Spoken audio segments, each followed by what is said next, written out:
In just 2 days, the United States Senate will take up the impeachment issue. One U.S. senator calls it the most important trial that's ever been conducted. Joining us as tonight's newsmaker is Dr. Richard Vatz, professor of political rhetoric at Towson University. Dr. Vatz, as always, thanks for being with us. My pleasure.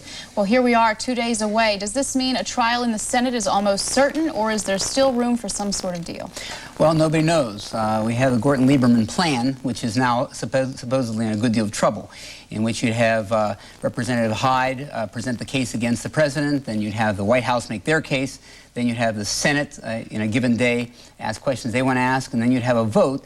And in that vote, hypothetically, it would require 2/3 of the Senate for it to even go on. That would not be a removal of the president. That would just be to go on. But that idea is encountering a lot of difficulty.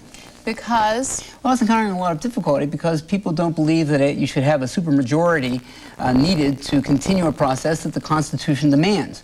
And therefore, a lot of people, especially conservative Republicans, for a variety of motives, think that's very unfair. They also think that it doesn't redound well to the Senate.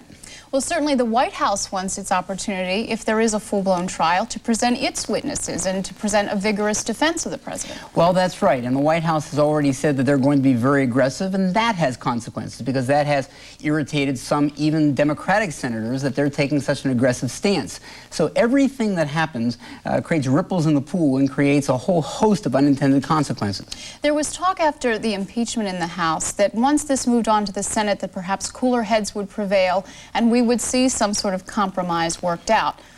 Why isn't that happening? Well, you have to ask about motives. Number one, a lot of senators aren't motivated, especially on the Republican side, to end this quickly because they don't see that their own personal political futures are in jeopardy by not ending it quickly. You also see on the Democratic side the claim that we do need time. If we're going to have witnesses, that opens up a whole Pandora's box. If you have witnesses, then you're going to have depositions, then you're going to have cross-examination, at least the questions coming in from the Senate.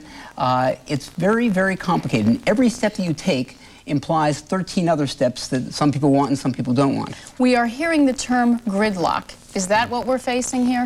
Well, I think eventually, I think we're probably going to go to trial. This is somewhat of a guess, but I think we're probably going to go to trial. And I think somewhere along the line, maybe in a week, 2 weeks, maybe 3 weeks, I think the process may be terminated.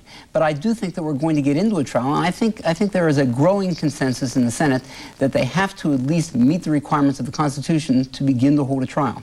All right, it'll be interesting to see how it all unfolds. Dr. Richard Vatz, thank you for being with us. Thank you.